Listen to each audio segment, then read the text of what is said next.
বিসমিল্লাহির রহমানির রহিম। মাননীয় প্রধান উপদেষ্টা, উপস্থিত সুধীমণ্ডলী, আসসালামু আলাইকুম।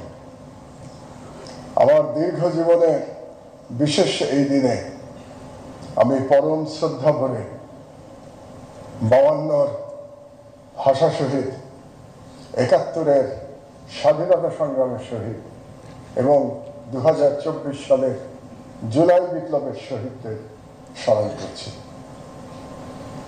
আমার দেশ পরিবারের পক্ষ থেকে আমি এই রাষ্ট্রীয় সম্মান বিনম্র চিত্রে গ্রহণ করলাম।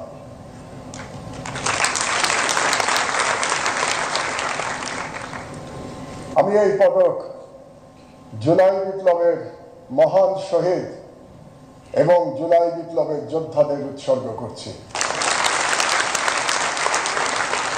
আমাদের তরুণ ছাত্র জনতা ফ্যাসিবাদ এবং হেজেমনির এক মিলিত শক্তির বিরুদ্ধে লড়াই করে, অবিস্মরণীয় লড়াই করে তারা জনগণের মুক্তি এবং রাষ্ট্রের স্বাধীনতা ফিরিয়ে এনেছে।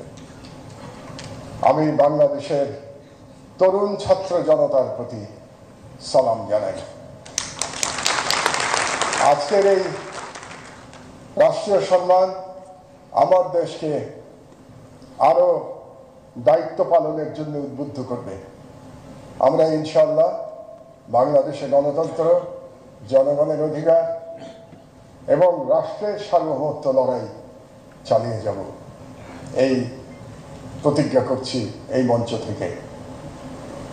আর সবাইকে ধন্যবাদ জানাচ্ছি। বিপ্লব দীর্ঘজীবী হোক। আল্লাহ হাফেজ। বাংলাদেশ জিন্দাবাদ।